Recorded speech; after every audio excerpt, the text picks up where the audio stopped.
Olá! No Conversas de Trabalho de hoje, nós falaremos sobre o trabalho do preso.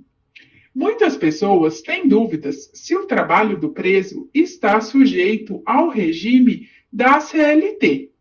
E o trabalho do preso, conforme o artigo 28, parágrafo 2º da Lei de Execução Penal, não está sujeito ao regime da Consolidação das Leis do Trabalho, a nossa CLT. No entanto, nós temos regras mínimas da ONU quanto à necessidade de providências para indenizar os presos pelo acidente do trabalho ou enfermidades profissionais em condições similares àquelas que a lei dispõe para o trabalhador livre. A nossa legislação protege essa orientação ao incluir entre os direitos do preso os da Previdência Social, de acordo com os artigos 39 e 41 da Lei de Execução Penal. O preso, ele tem o direito social ao trabalho e está garantido no artigo 6º da nossa Constituição Federal. Ao Estado, cumpre o dever de dar trabalho ao condenado em cumprimento de pena privativa de liberdade, ou aquela a quem se impôs medida de segurança detentiva.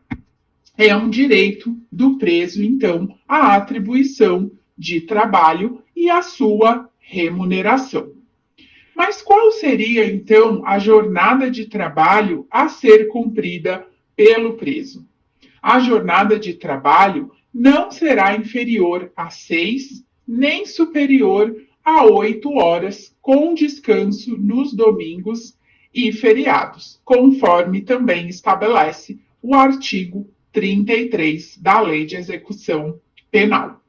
O produto da remuneração pelo trabalho, ele deverá atender à indenização dos danos causados pelo crime, desde que determinado judicialmente, à assistência da família do preso, às pequenas despesas sociais, ressarcimento ao Estado das despesas realizadas com a manutenção do condenado, em proporção a ser fixada e sem prejuízo de destinação prevista, e a quantidade restante será depositada para a constituição do pecúlio em caderneta de poupança, que será entregue ao condenado quando estiver em liberdade. Conforme dispõe o artigo 31 da Lei de Execução Penal, o condenado à pena privativa de liberdade está obrigado ao trabalho na medida de suas aptidões e também da sua capacidade.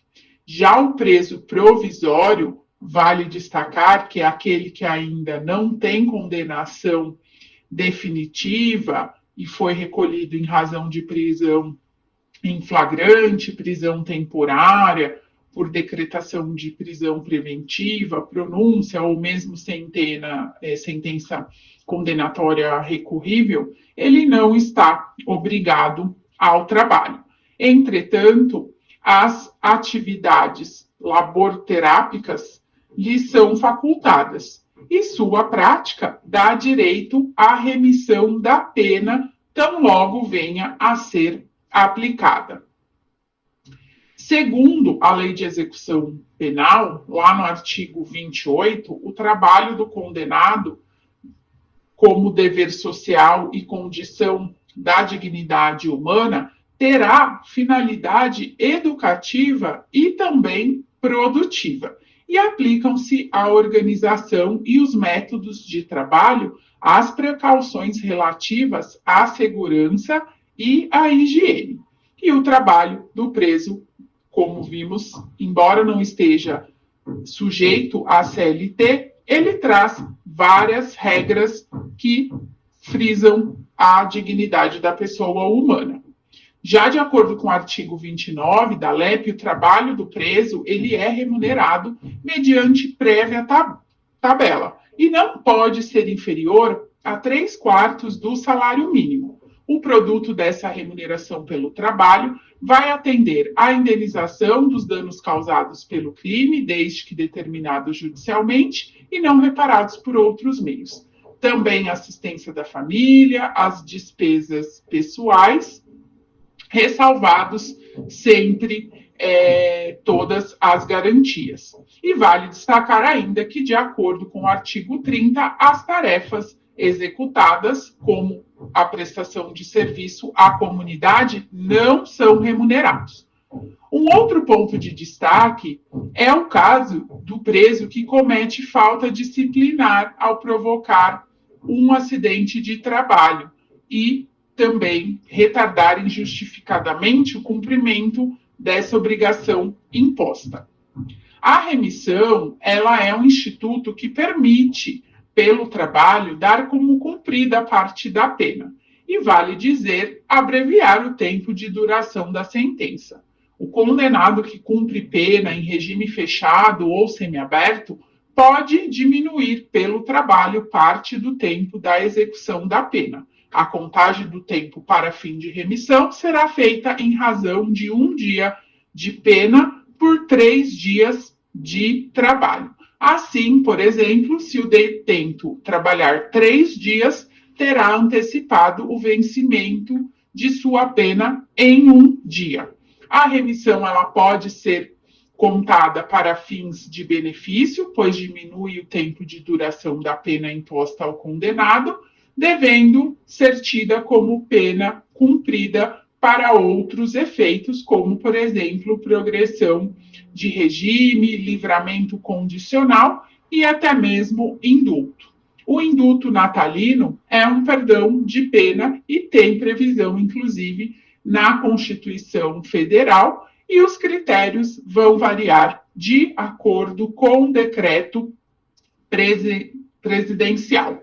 E ele costuma ser concedido anualmente em períodos próximos ao Natal.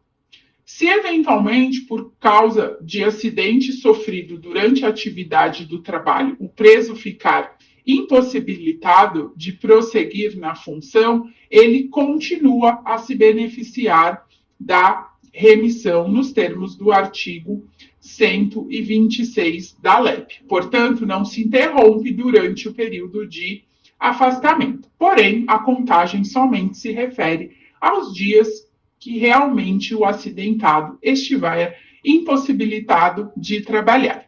Portanto, como vimos, os presos têm direitos sociais, têm regras específicas, embora não estejam ali vinculados à CLT.